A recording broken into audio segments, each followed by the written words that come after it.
Valcárcel, como ven ustedes por los datos en la pizarra, él vivió cerca de 100 años. Y este pensador es importante porque él realmente puede ser considerado y es considerado en el Perú como el padre de la sociología y de la antropología indianistas. Por ello y por la muy temprana fecha de su actuación es que Valcárcel realmente nos puede interesar también para ver el contraste con el indianismo boliviano.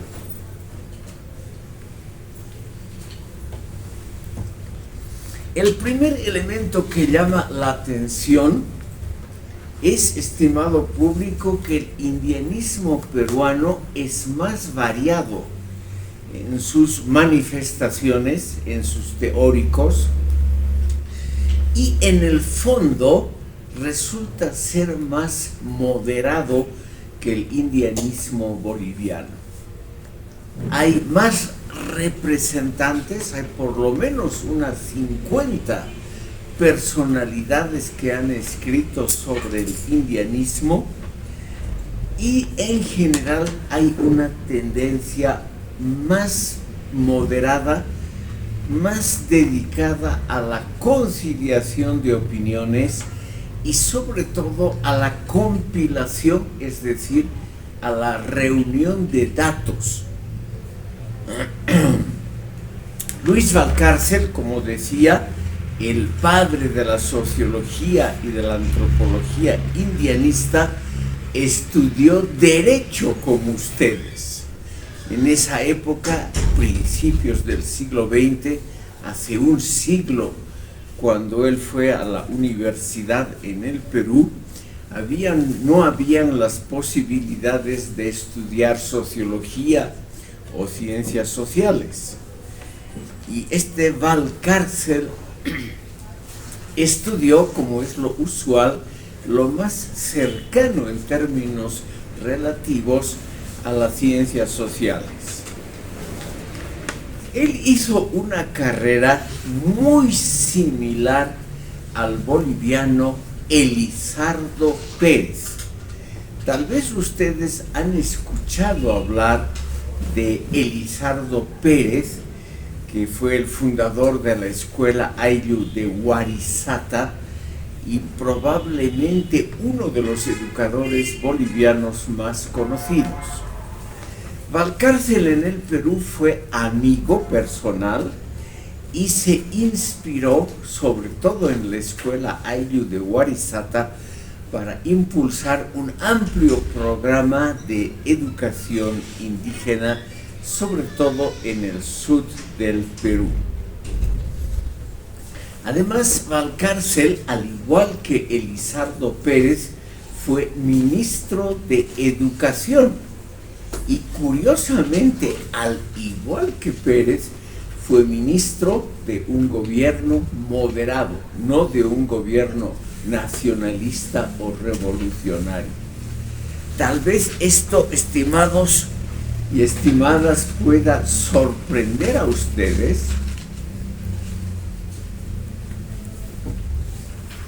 Hay una ley educativa actual, la llamada Ley Avelino Ciñani Elizardo Pérez, una ley que sus creadores creen que es revolucionaria y extremadamente favorable a los intereses indígenas. Pero hay que acordarse también que el gran Elizardo Pérez fue ministro de Educación en Bolivia en la época del llamado sexenio, es decir, bajo las presidencias de Herzog y Urriola-Goitia. Así fue también el caso, mismos años, de este pensador peruano Luis Valcárcel, quien fue ministro de Educación en el Perú entre 1945 y 47, cuando era presidente del Perú el muy moderado José Luis Bustamante y Rivero. Él también, Valcárcel, estudió literatura y realizó una labor muy encomiable. Realmente él es el gran iniciador de la revalorización de la cultura andina prehispánica en todos sus frentes. Hoy en día, estimado público, millones de turistas visitan Machu Picchu, el Cusco, Ollantaytambo, etcétera, etcétera. Pero muy poca gente sabe que esas ruinas estaban en parte cubiertas por tierra, en parte por vegetación, etcétera. Y ha sido él, como ministro de Educación y como hombre público muy influyente, ha sido Valcárcel el que ha revalorizado y restaurado la mayor parte de las ruinas incaicas. Por ejemplo, la ciudadela de Sacsayhuamán, en las afueras del Cusco, que hoy es centro de visita de millones de turismos, fue restaurada por él. Él empezó defendiendo a los indígenas peruanos de los intentos muy usuales, igual que en Bolivia, de abusos, persecución, discriminación e injusticia de parte de mestizos y blancos. Él realmente fue el gran autor de muchas obras, es decir, al contrario de Elizardo Pérez, era un autor muy prolífico. Más de 60 libros publicó en vida. El más famoso, el único que nos va a preocupar aquí por falta de tiempo, es Tempestad en los Andes, de 1927, aunque también es muy importante su Historia del Perú Antiguo, de 1964, una obra monumental en 3 volúmenes, una obra además bellamente ilustrada. Es hasta hoy, con muchas reediciones, probablemente la mejor historia de la época prehispánica en el Perú. ¿Por qué es también interesante? Porque aparte de la cultura indígena, en el Perú también, sobre todo en la costa, ha habido otras culturas pre-incaicas. La mochica, en el norte del Perú, que se han descubierto en los últimos años muchas ruinas como la de Chan Chan y otras anteriores al imperio incaico. Y él fue, Valcárcel, el gran restaurador y por lo tanto el arqueólogo más importante durante su muy larga vida. Al igual que Elizardo Pérez en Bolivia, él fundó escuelas indígenas en el Perú, escuelas ayllus, sobre todo en la Sierra Meridional, en la Sierra Sud del Perú.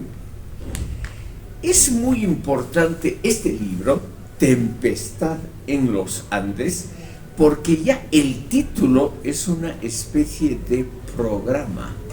Valcárcel, ustedes ven, es 40 años anterior a las obras principales de nuestro autor boliviano más importante, que es Fausto Reynaga, unos 40 años antes.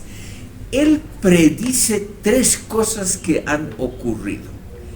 Él predijo con mucho detalle en esta obra el despertar de las comunidades indígenas del Perú, sobre todo el despertar político de las comunidades indígenas. Luego, en esta obra también, él predijo con mucha precisión un fenómeno que se da desde entonces hasta ahora con mucha fuerza en el Perú: la migración de la sierra a la costa y del campo a la ciudad, que es un movimiento mucho más intenso que aquí en Bolivia. quiero mencionarles solamente un ejemplo demográfico clásico. En la época de Valcárcel, o sea, en los años 20, 30 del siglo pasado, Lima tenía escaso 500,000 de habitantes en el mejor caso, y hoy en día tiene 12 millones de habitantes. Y esa subida exponencial en pocas décadas de 500,000 a 12 millones se debe obviamente a esas inmensas migraciones que tienen lugar en el Perú. La industria, que está casi toda situada en la costa, por ejemplo, la industria de la harina del pescado, una de las grandes industrias peruanas, fue también prevista, el segundo punto, por este gran pensador, y él también predijo prácticamente que se iba a convertir en uno de los grandes artículos de exportación del Perú. Y luego él predijo lo que da el título a su obra, que ese despertar indígena iba a traer violencia. A partir de 1980, en el Perú, surgieron dos movimientos guerrilleros extremadamente violentos. Seguramente ustedes han oído hablar de Sendero Luminoso y del movimiento revolucionario Túpac Amaru en el Perú, ambos extremadamente fuertes, sin usar esos nombres, obviamente. Valcárcel predijo que ese iba a ser el destino de algunas comunidades indígenas si seguía la discriminación de los indígenas en el Perú y si seguía la concentración de tierras, sobre todo en el área de la sierra. Valcárcel fue uno de los iniciadores de la reforma agraria peruana, que fue posterior a la boliviana en 1969, bajo un curioso régimen militar que duró 15 años en el Perú. Valcárcel fue aquel que mediante sus obras y con un gran éxito supo iniciar la revalorización del Cusco, y él propuso que el Cusco sea la capital del Perú, porque según él ese era en el fondo el corazón del Perú clásico, y por lo tanto la capital debería volver al Cusco. A pesar de haber colaborado con gobiernos moderados, él tenía ideas que podríamos llamar de izquierda. Él dijo, por ejemplo, anticipándose a Sendero Luminoso, de los indios nacerá el Lenin del Perú. Es decir, el gran revolucionario peruano va a salir, según Valcárcel, de la población indígena del Perú. Él no era liberal, él era un hombre de ideas más bien marxistas, socialistas, y él también predijo que en el futuro los indígenas del Perú se iban a convertir en socialistas o comunistas y no en demócratas liberales. Eso es muy interesante, estimado público, porque él al mismo tiempo, él murió en 1987, él previó lo que ha ocurrido en los últimos años en el Perú. Estudiando cuidadosamente los valores de orientación y el comportamiento de la población indígena del Perú,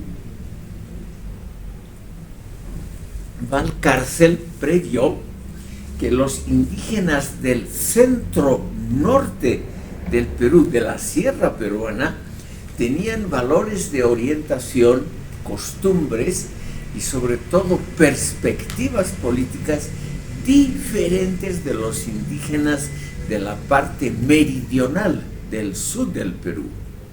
Y él predijo que los indígenas del norte, del centro y norte, se iban a integrar mucho más fácilmente en el sistema capitalista del Perú que los indígenas del sur, lo que ha ocurrido.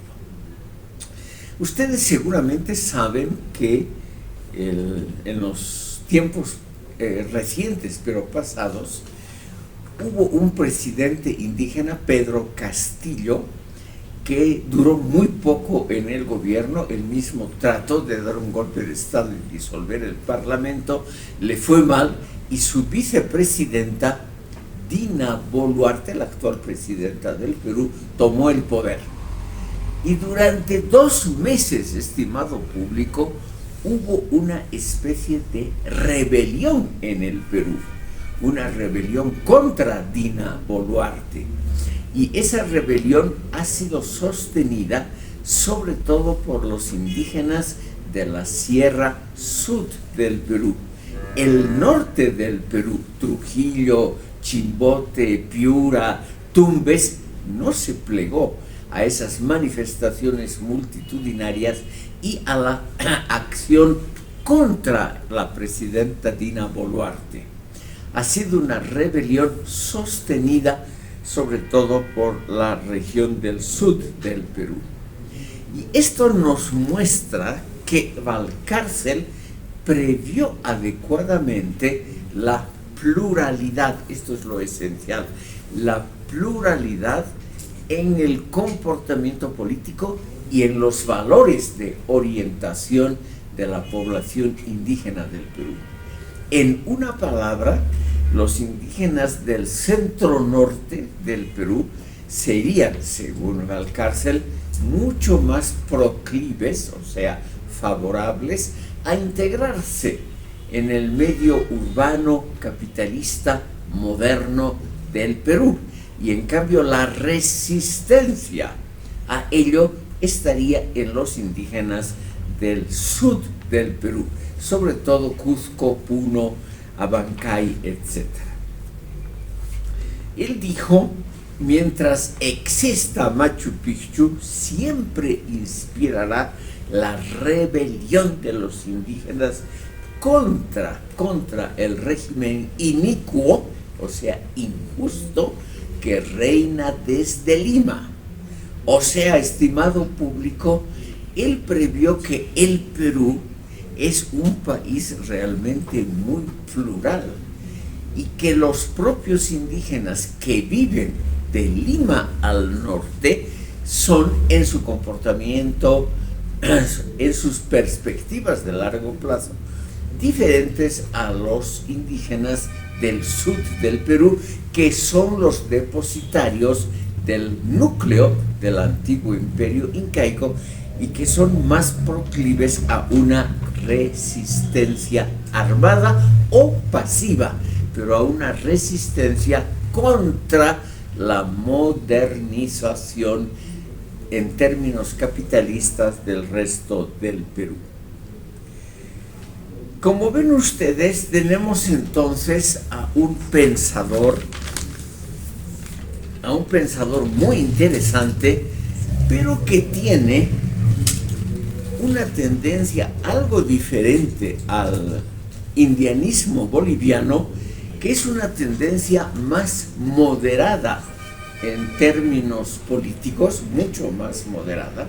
Él colaboró, como les digo, con gobiernos que no eran izquierdistas, y al mismo tiempo Valcárcel, el gran mérito de él es ver la pluralidad de los valores de orientación y del comportamiento de las etnias indígenas del Perú, y ver que por lo menos en el Perú se puede diferenciar claramente entre dos grupos: los indígenas que están favorables a la integración en el modelo capitalista actual, y los que ofrecen resistencia. Y esa población indígena del centro norte del Perú, eso también lo predijo él, es una población que crece más rápidamente y va a ser más activa que la población del sur del Perú, de la Sierra Sur del Perú. Estimado público, aparte de Valcárcel, hay muchos otros pensadores indigenistas, indianistas, cataristas, en el Perú se llaman amaruistas en el Perú, pero nosotros vamos a pasar a los pensadores bolivianos porque no son muy diferentes en su concepción, etcétera, a lo que tenemos aquí. Yo les quiero presentar, estimado público, a tres pensadores bolivianos que me han parecido interesantes desde el punto de vista teórico sociológico. Hay naturalmente, y ustedes han debido escuchar de muchos cataristas, indianistas, etcétera, que son más bien de tendencias políticas o también literarias. A esos los vamos a dejar a un lado, pese a su importancia. Tal vez han escuchado hablar de un joven sociólogo actual, Carlos Macusaya, pero la obra de él es más, digamos, valiosa en términos políticos que en términos de teoría sociológica. Por lo tanto, vamos a ver a estos autores que me parece, pudiendo yo equivocarme, que son más importantes para ver algo de la sociología indianista en Bolivia.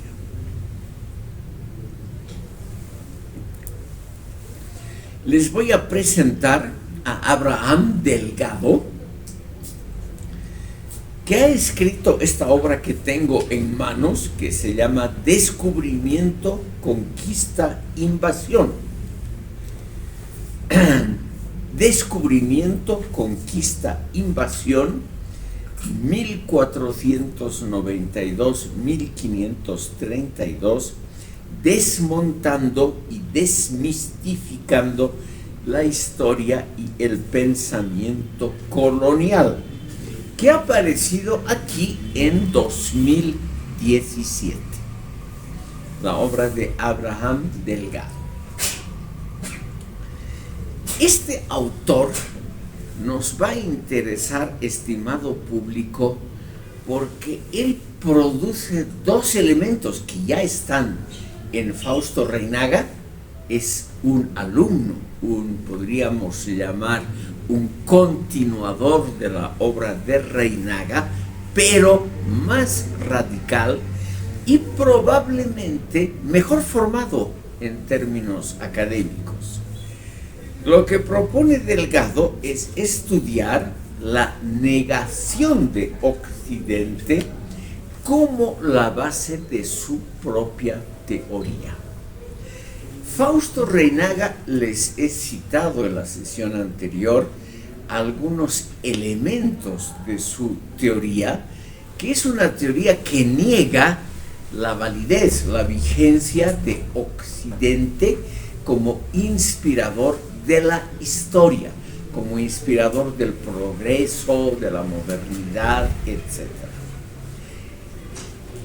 Abraham Delgado va mucho más allá y con mucho más material de referencia y mucho más énfasis académico que Reynaga. Estudia claramente este tema muy importante, que es la negación de la modernidad, de la democracia, la negación, en fin, del racionalismo europeo y la puesta en vigencia de valores indígenas que Delgado trata de recuperar, revisando la propia tradición indígena, revalorizando lo que se ha hecho antes de la llegada de los españoles.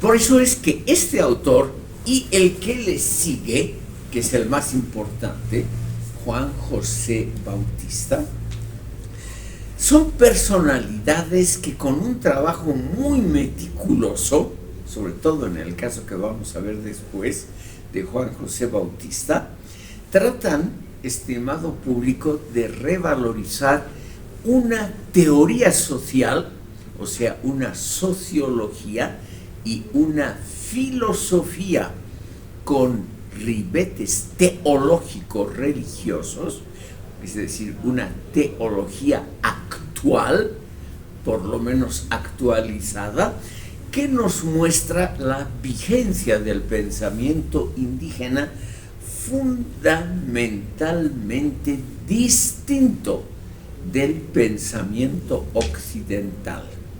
O sea, aquí tenemos ya, esto es lo principal, el intento de mostrar que la cultura indígena ha producido una sociología, una filosofía y una religión tan serias, tan importantes, tan valiosas como toda la cultura occidental en su conjunto. Por ello es que Abraham Delgado nos muestra sobre todo la importancia de revalorizar, de descubrir un fundamento religioso ritualista en la cultura indígena y no una tendencia científico-racional. Por medio de este libro y de otros escritos, aquí por las dudas el libro de Abraham Delgado, por medio de este libro, estimado público, y de varios escritos posteriores, es que este autor nos quiere mostrar la vigencia y por lo tanto el valor intrínseco propio de una teoría social que está basada en lo religioso ritualista y no en lo científico racional. Por lo tanto, es un esfuerzo que me parece por lo menos digno de ser estudiado, porque es algo muy, muy popular, estimado público. A ustedes les puede parecer curioso, ustedes chicos del siglo XX, les puede parecer curioso que alguien, perdón, del siglo XXI, les puede parecer curioso que alguien trate de revalorizar lo indígena justamente a partir de lo religioso, de lo ritualista, de lo teológico.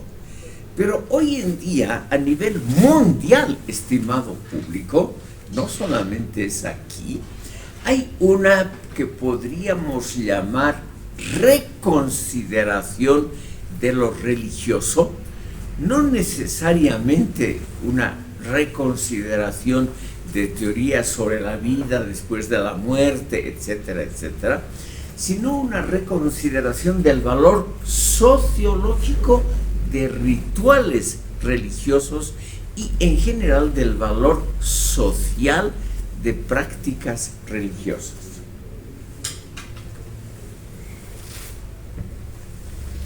Si ustedes le echan un vistazo a las noticias, ustedes inmediatamente van a notar en el ámbito internacional la enorme fuerza de la religión musulmana en el mundo moderno de 2024. O sea, el mundo moderno no solo es el mundo técnico, ese mundo que nos muestra el triunfo de los inventos tecnológicos, pero también este mundo paralelamente en algunos lugares, no es un fenómeno universal, en algunos lugares nos muestra un resurgimiento del sentimiento religioso, porque el triunfo de la tecnología no basta para llenar los instintos, las necesidades, las emociones de los seres humanos. El ser humano no solo es una prolongación de aparatos técnicos, como parece en algunos países, como en Estados Unidos, Canadá y Europa Occidental, sino que el ser humano necesita también preguntarse, como lo hace Abraham Delgado, preguntas clásicas de la ciencia social y de la filosofía. Por ejemplo, las preguntas por la identidad. ¿Quiénes somos? ¿De dónde venimos? ¿Y a dónde vamos? Y esas preguntas no pueden ser contestadas, o por lo menos no del todo satisfactoriamente, mediante los avances tecnológicos. Entonces hay evidentemente una necesidad de preguntarse por esas cuestiones que a ustedes les puede parecer muy abstractas, muy separadas de la vida cotidiana y de las necesidades de la vida cotidiana. Preguntarse de dónde venimos, a dónde vamos, quiénes somos, les puede parecer a ustedes aburridísimas. Pero hay mucha gente que cree que este tipo de preguntas son esenciales para vivir mejor, para vivir plenamente la breve existencia que los humanos tenemos sobre la Tierra. Entonces, lo que hace este autor Abraham Delgado es recuperar los elementos justamente de lo que podríamos llamar el núcleo sociológico y filosófico de las religiones, porque son plurales, de las religiones indígenas. Y en ese núcleo, estimado público, encontramos dos cosas importantes que Abraham Delgado trata de teorizar, yo diría en forma más o menos lograda, por lo menos muy interesante. Dos cosas que también son las de Bautista, que vamos a ver en los próximos minutos. La relación del hombre con la naturaleza, que no puede ser que el hombre solo vea a la naturaleza como una cantera de recursos, es decir, como una base explotable, sino que se nota la necesidad de vivir en armonía con la naturaleza y no percibir los recursos naturales solo como recursos aprovechables para nosotros, sino atribuir un derecho a la existencia, a la perdurabilidad de animales, plantas, minerales, etcétera, etcétera. Es decir, el mundo no humano, el mineral, el vegetal y el animal, el mundo no humano tendría iguales o mayores derechos que nosotros. ¿Por qué digo mayores? Refiriéndome a este pensador Delgado. Porque ese mundo vegetal, animal y mineral está antes que nosotros.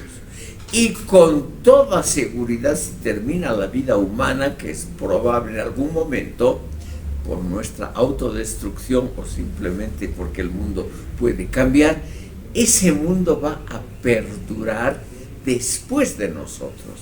Por lo tanto, tendría mayores derechos. No sé qué pensarán ustedes, chicos jóvenes,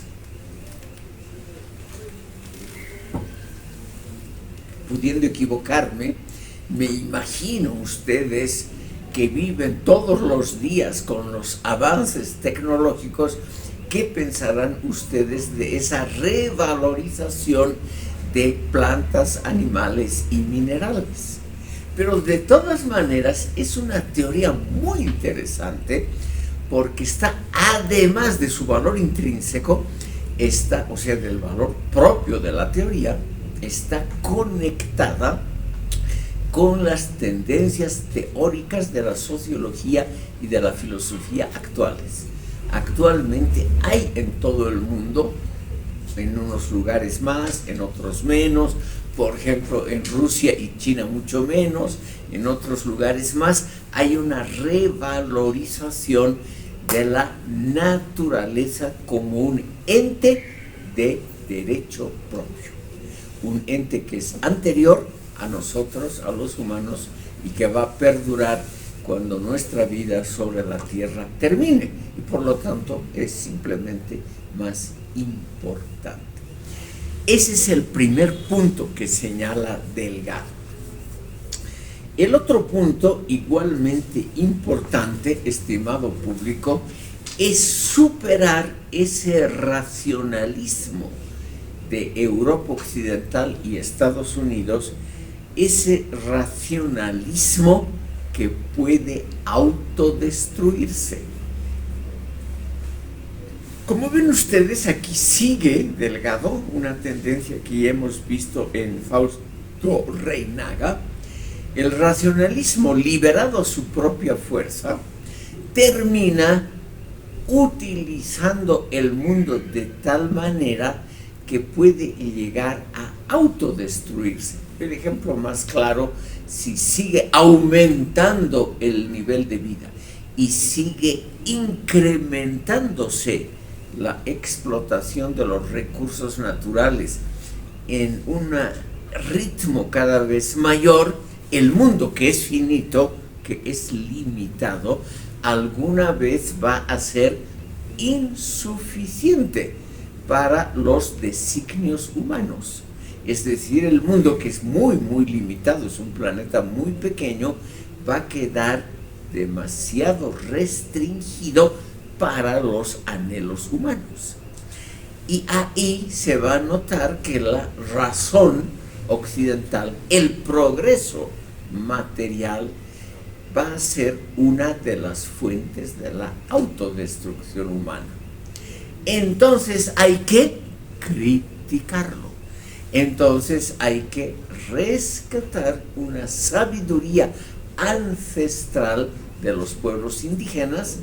Hay que convertir esa sabiduría, que muchas veces es una sabiduría poco clara, poco formalizada, hay que convertirla en una teoría sociológica y filosófica que esté a la altura de las teorías sociológicas y filosóficas del mundo occidental. Eso es lo que se propone Abraham Delgado y mucho más claramente Juan José Bautista. Lo que yo quiero mostrarles, en una palabra, es la legitimidad de esa teoría.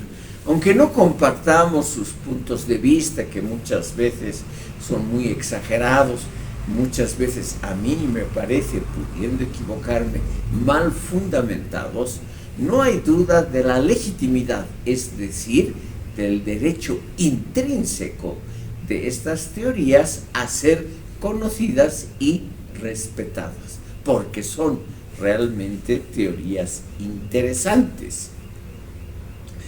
Ahora, Delgado, como todo pensador que escribe una teoría, se basa en algunos autores anteriores. Él se basa muy claramente en Fausto Reinaga, pero lo toma, estimado público, como si fuese una especie de texto sagrado infalible, es decir, que siempre tiene un elemento de verdad. Y eso muchas veces no sale muy bien, porque toda obra humana es criticable, tiene elementos que podríamos llamar débiles. Y el principal elemento de debilidad de la teoría de Delgado, permítanme que pase a la crítica, es naturalmente ese desprecio que se nota también en Reinaga hacia algunos elementos que yo personalmente considero rescatables del mundo occidental, del racionalismo occidental. Por ejemplo, el principio de autocrítica. Y luego el racionalismo occidental también ha creado, por ejemplo, en el campo de la tecnología, algunos elementos rescatables de la investigación científica para aligerar, facilitar la vida cotidiana.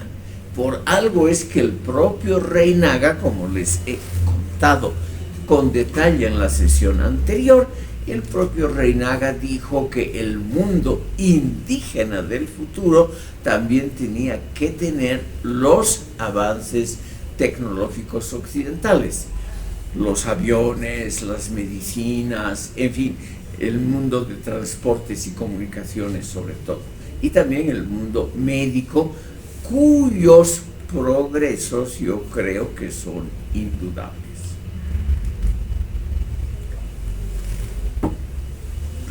Lo que hace Delgado, sin embargo, estimado público, y lo vamos a ver más claramente en la teoría de Bautista, lo que hace este pensador es negar en su totalidad la cultura occidental y sus elementos que podríamos llamar rescatables, como también la democracia, el sistema democrático que está basado, como ustedes saben, en algunos preceptos racionales, como ser el creer que una asamblea elegida popularmente, donde estén representadas tendencias diferentes y que se dedique a la discusión de políticas públicas, leyes, etcétera, etcétera, que esa discusión sirve como un tamiz, un cernidor de racionalismo. Cuanto más se discute una ley, un proyecto de ley, una política pública, cualquier cosa, se va afinando, se va mejorando, por lo menos es la creencia racionalista. Una asamblea elegida y de discusión pública, abierta y libre, tiende a producir soluciones racionales. Esa idea es rechazada por Delgado y por Bautista. Es decir, la idea de una asamblea, la idea de que la democracia clásica, en la forma en que nos han legado la democracia los griegos, con elecciones de partidos contendientes, esa idea a él le parece simplemente no rescatable. Lo rescatable para él es la sabiduría de los mayores, lo cual me convendría a mí como anciano, pero en general la idea esa de que los mayores, por ser mayores, deben ser autoridades, etcétera, esa idea me parece a mí que no es rescatable. Luego está, estimado público, el problema de que la reconstrucción que hace Delgado de la propia historia de los pueblos indígenas es naturalmente una reconstrucción muy personal y por lo tanto criticable, porque deja de lado todo lo negativo que puede haber tenido la historia de los pueblos indígenas y solamente menciona las cosas positivas. Quiero aquí volver a un tema que hemos visto en sesiones anteriores.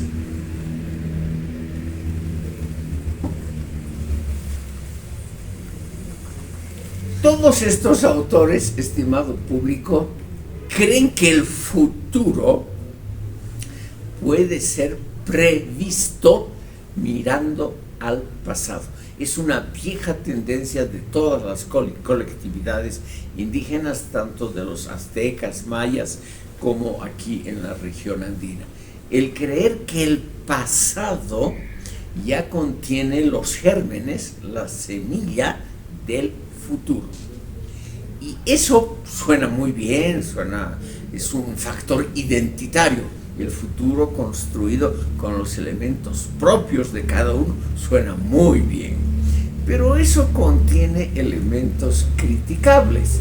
Por ejemplo, el siguiente: el creer que el imperio incaico, como lo ha explicitado Ramiro Reinaga, el hijo de Fausto Reinaga, que ese imperio era solo un dechado de perfecciones, o sea, un conjunto de cosas exclusivamente positivas que tenemos que rescatarlas para el futuro. Y aquí hay algunos aspectos que quisiera mencionar a ustedes, porque evidentemente hay cosas, en mi opinión, poco rescatables. Como no había un parlamento, no había una opinión pública libre en la época del Imperio Roma y del Imperio Incaico, todo dependía de la decisión de la élite o del propio emperador del Inca. Entonces aquí estos autores creen que los gobernantes por derecho hereditario, como los incas, son la encarnación de la verdad política.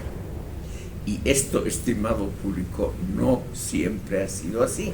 Ha habido gobernantes autoritarios, totalitarios, arbitrarios, etcétera, etcétera. El hecho de que alguien por derecho divino, por derecho de herencia, es una vieja teoría, en todo el mundo ha habido eso, del derecho divino de los reyes, o sea que los gobernantes, simplemente por descender de un linaje o por sus habilidades carismáticas, tengan una especie de monopolio de la verdad sociopolítica, esa idea lamentablemente no es verdad.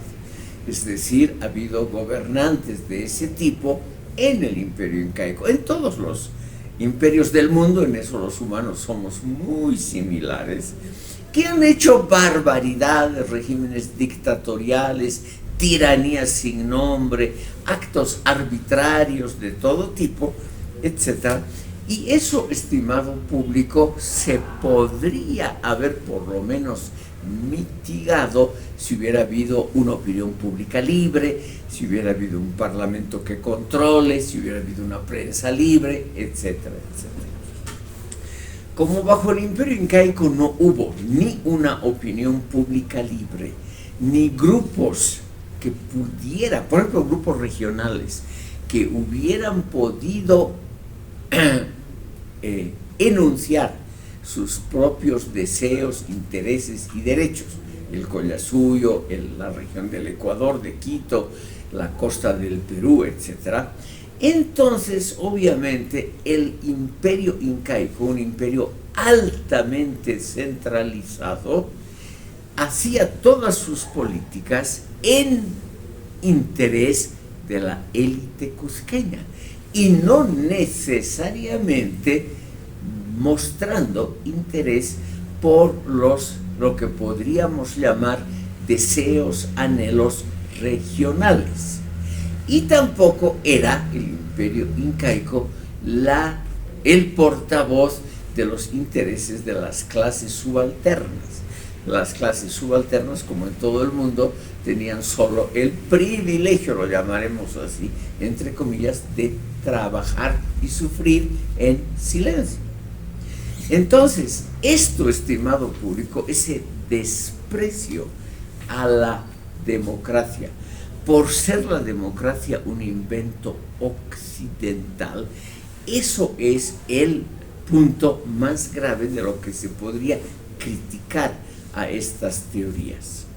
O sea, la libertad de prensa, los derechos humanos, la invención del Parlamento como órgano de discusión y el núcleo donde nacen leyes, todo eso que obviamente siempre funciona mal, de eso no hay duda, pero la idea de que hay que barrerlos cuando tomen estos señores el poder y que hay que renunciar a todo ello por ser cosas insignificantes, eso me parece muy exagerado. El otro punto interesante, estimado público, es la tendencia a creer que lo propio es lo mejor a nivel mundial.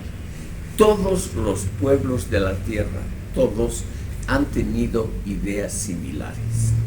Si ustedes, por ejemplo, cual es muy aburrido, pero como ejercicio sociológico yo aconsejaría que ustedes alguna vez escuchen los propios puntos de vista, por ejemplo, del movimiento Hamas en Palestina, o escuchen, por ejemplo, qué es lo que piensan las autoridades de Arabia Saudita de ellos mismos, o qué piensa el régimen teocrático iraní de sí mismo en Persia, en el Irán actual.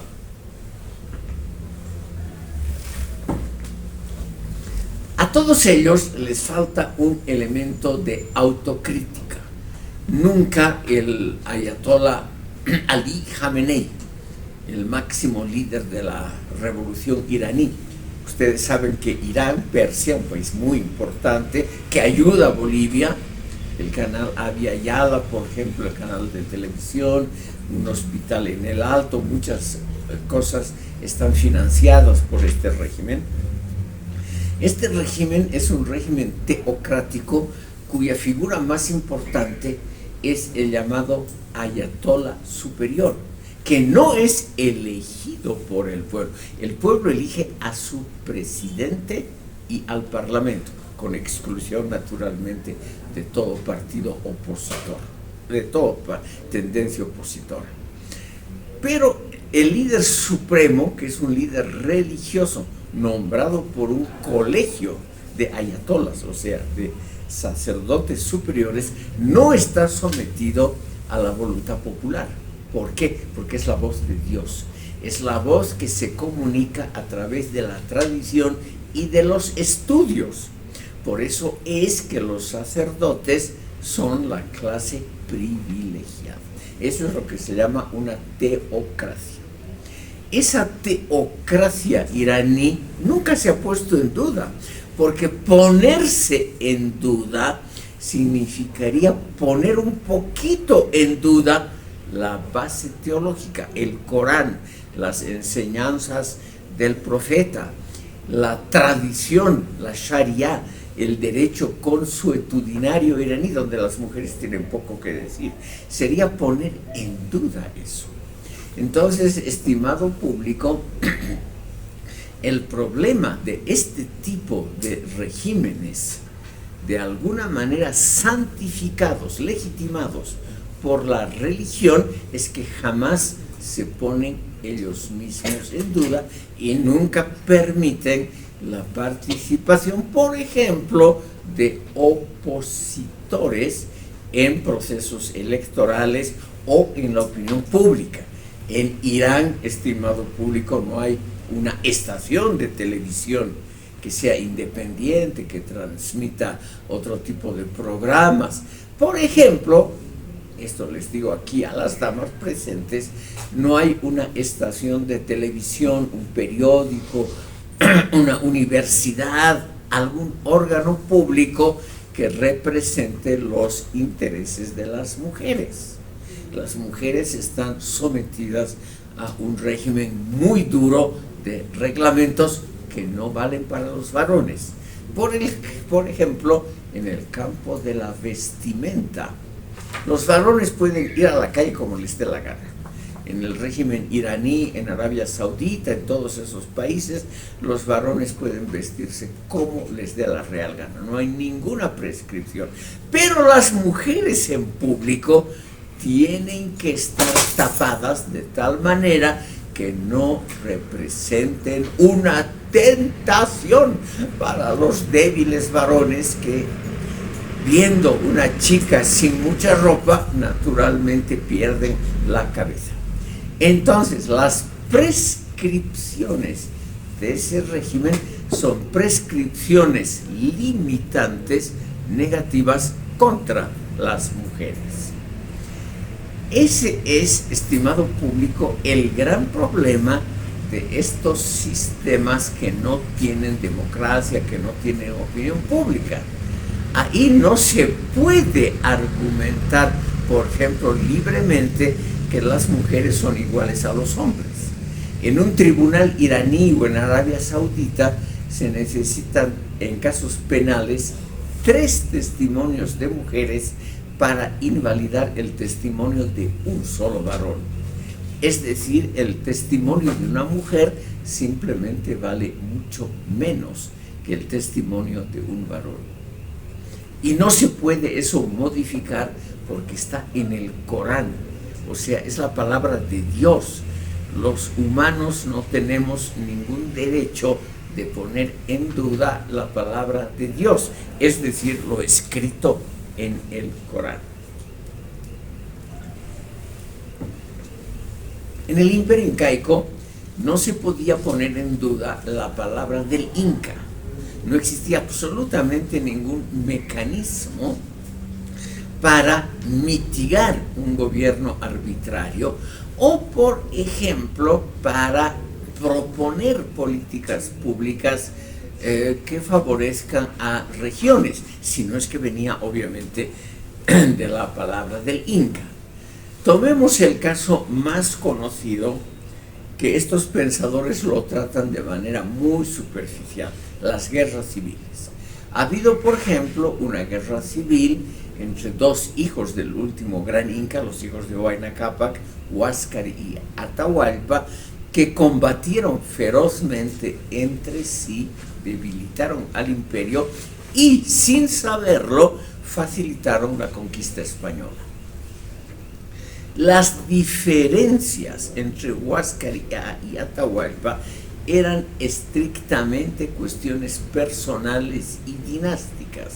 No es así que Huáscar haya personificado unas políticas públicas, una línea de acción diferente a Atahualpa.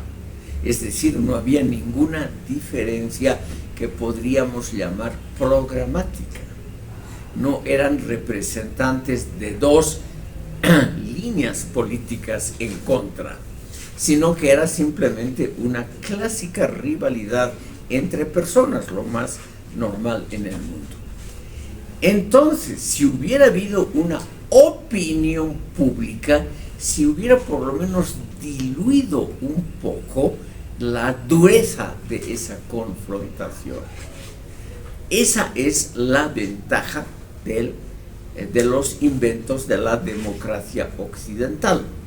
Y estos elementos, estimado público, es lo que estos pensadores no consideran, porque ellos creen que el incanato como organización social piramidal, jerárquica, esta organización ya era la última palabra en su época, y por lo tanto, como el futuro está en el pasado, también es la representación de lo que debería venir en el futuro.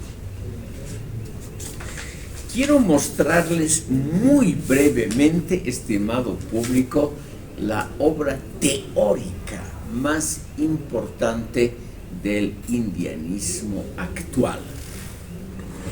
El autor es Juan José Bautista. Aquí no he puesto datos vitales porque todos son contemporáneos, o sea, de nuestra época.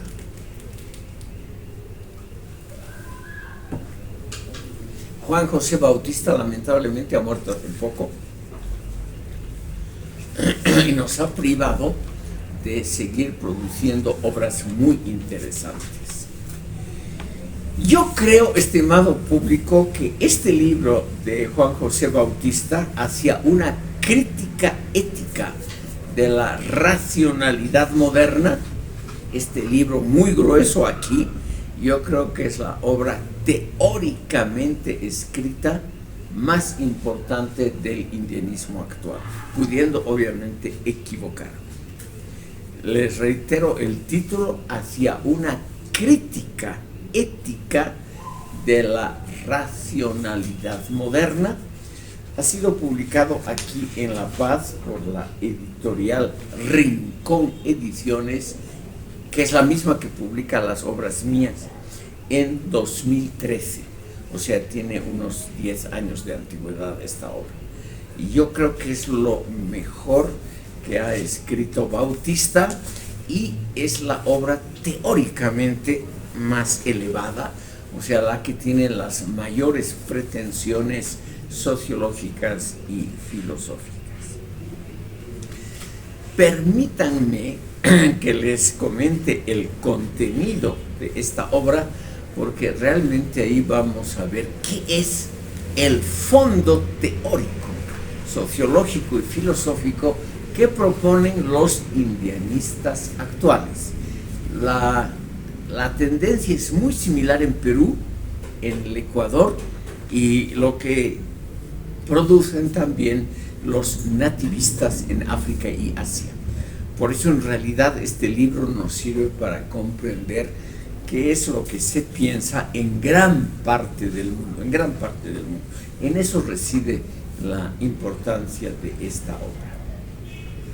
La tesis principal es una tesis histórica muy atrevida, estimado público, atrevida porque es realmente novedosa.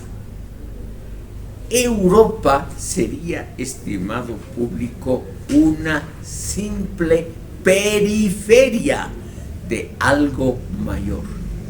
Europa sería una península del gran continente euroasiático y encima Europa occidental, la que ha producido el racionalismo, o sea, Gran Bretaña, Francia, Alemania. Europa occidental sería solo una protuberancia, un apéndice, una partecita adicional de un gran continente dominado por la China, la India y el mundo musulmán, el mundo islámico. Si entonces Europa occidental es una mera periferia mundial, una cosa sin gran importancia, entonces los productos de esa periferia, los productos intelectuales, el racionalismo, la democracia, la modernidad, esos tres serían también elementos de segunda importancia, serían elementos secundarios.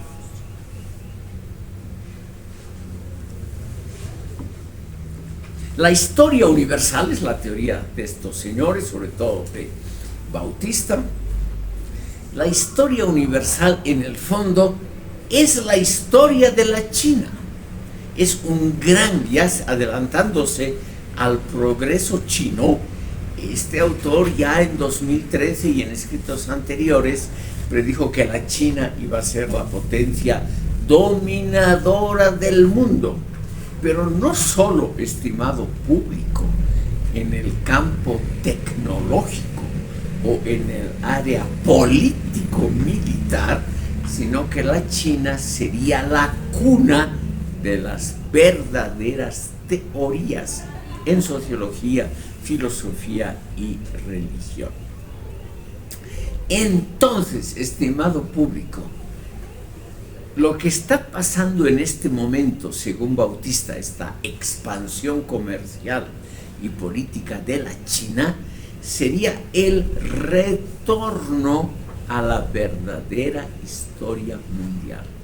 Esa verdadera historia mundial habría tenido solamente una pequeña fase, 400 años, que en la historia universal es muy poco, 400 años de predominio de Europa occidental, que serían olvidables, que serían prescindibles, serían, en una palabra, sin importancia, porque 400 años en el millón de años de la historia universal dominados por la China y el Asia serían una cosa sin importancia.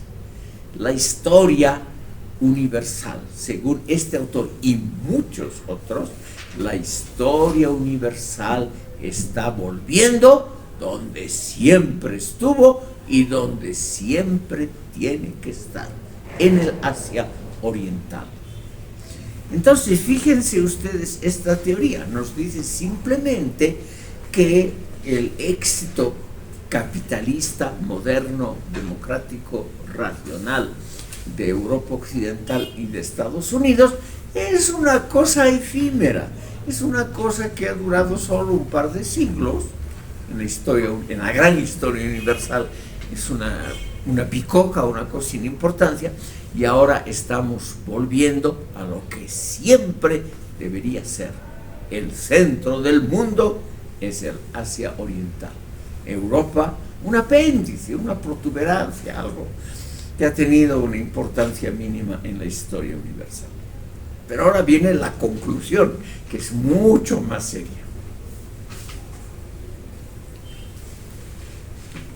Si Europa Occidental, geográficamente y en el campo de los recursos, ha sido solo un apéndice de Asia, entonces, estimado público, hay tres cosas que también son un mero apéndice, una protuberancia, un granito, un acné de la historia universal: el mercado, la democracia, la modernidad y la razón.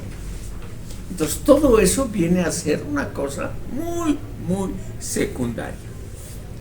Por lo tanto, el método científico utilizado en sociología y en las ciencias sociales, el método racionalista, es también un método, entre otros, sin mucha importancia. El método científico, lo dice Bautista claramente, basado en la razón, no es universal y no puede pretender explicar lo que ocurre hoy en el mundo. Esta teoría va todavía más allá, estimado público. Nos dice que esa pequeña fase, esos 400 años de predominio occidental, han sido algo macabro, algo perverso, algo realmente pésimo en el sentido histórico y en el sentido moral.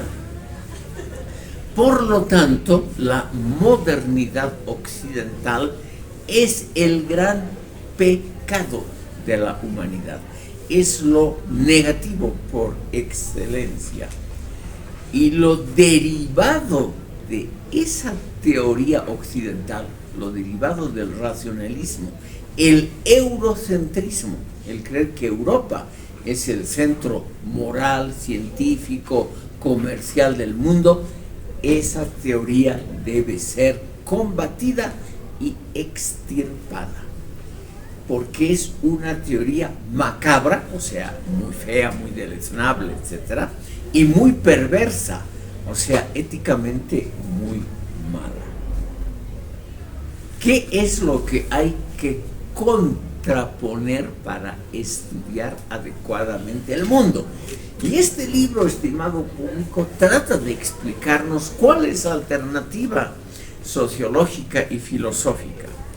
La alternativa es, estimado público, escuchar con atención la opinión, las emociones, los instintos, los sentimientos de las clases populares. Bautista nos dice en una palabra que lo escrito por miles de pensadores, filósofos, sociólogos occidentales, incluyendo a Marx, etc., todo eso es paja, o sea, algo inservible, algo prescindible. Lo importante es la sabiduría popular, la que nace de las entrañas de la humanidad. Eso es lo importante. Él nos dice claramente, con un ejemplo que me permito mencionar aquí, nos dice, estimado público, que lo razonable es escuchar al pueblo y que los portavoces de esa opinión popular, ellos son los que personifican la razón. Y nos da algunos ejemplos en el caso boliviano, quiénes son los que personifican esa verdad profunda, porque viene de las clases populares y de sus emociones profundas. En el siglo XVIII, Tupac Katari, en el XIX Zaratehuilca y en el siglo XXI Evo Morales. Esos caudillos son la personificación de la verdad, no la discusión racional, no la opinión pública, no un parlamento, no ninguno de esos, no a todos esos inventos de la cultura occidental.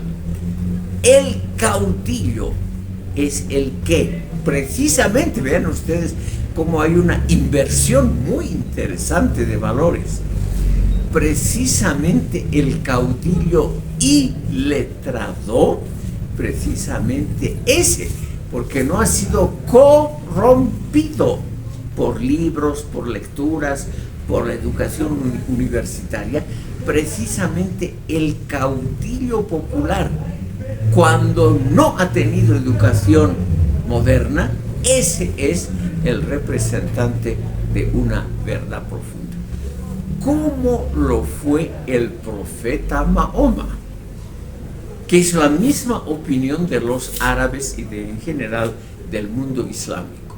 ¿Cuál es la verdad que encarnó el profeta Mahoma?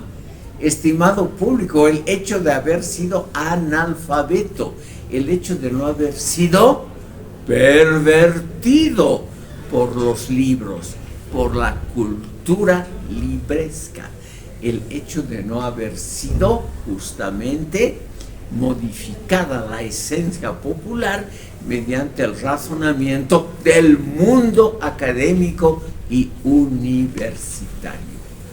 Precisamente el valor del profeta Mahoma era el haber sido iletrado, el no haber leído jamás un libro y haber recibido la inspiración directamente de Dios. Entonces, Juan José Bautista cree que lo mismo puede aplicarse a los grandes caudillos populares, como Túpac Katari, Pablo Zaratehuilca y Evo Morales.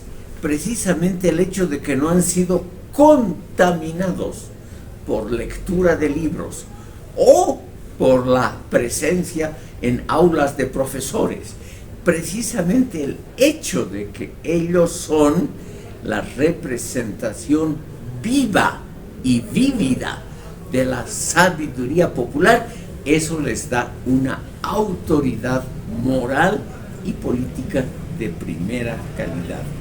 Entonces, eso es lo bueno, esa calidad profunda que viene de las entrañas, y por provenir de las entrañas no ha sido, esa sabiduría popular no ha sido contaminada por la razón occidental. Refiriéndome a ustedes, estimado público, ustedes que están en una clase normal de universidad en este momento y que a veces leen libros, precisamente ustedes están contaminados ya por la cultura racionalista de Occidente. Por lo tanto, ustedes no pueden representar la sabiduría popular. El hecho de que pasen por una universidad, el hecho de que estén expuestos a la televisión, a las redes sociales, a los libros, eso ya disminuye la posibilidad o limita totalmente la posibilidad de que ustedes tengan una verdadera sabiduría popular.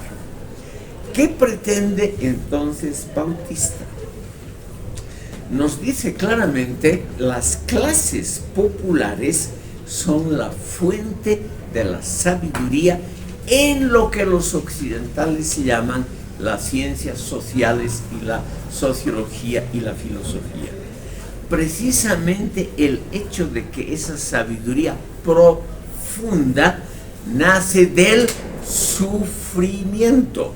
En cambio, la gente, dice Bautista, que está en las universidades, cómodamente sentados en las aulas, como ustedes, en lugar de trabajar en el campo y en las minas, eso les impide tomar contacto con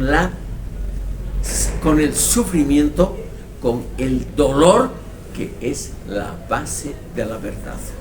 La verdad entonces es el sufrimiento, son los factores de alienación muy aumentados en la época moderna, esos factores de alienación los que impiden el saber profundo.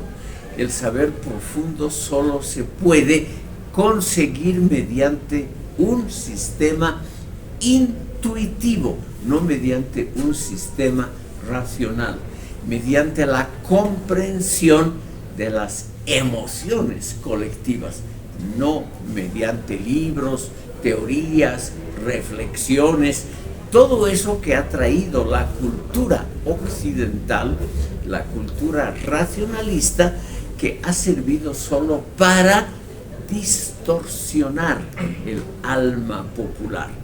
Según Juan José Bautista, tenemos entonces que volver a esa alma popular, a esa alma profunda del pueblo, y eso se logra solamente alejándose de la cultura occidental contenida en libros y universidades. Estimado público, vamos a tener que terminar en este momento. Vamos a ver en la próxima sesión, el lunes, las conclusiones para la sociología que ha explicitado Juan José Bautista, y vamos a ver otra tendencia muy diferente del mundo indígena y del mundo indianista, que es la personificada por Pedro Portugal, que es una teoría muy diferente.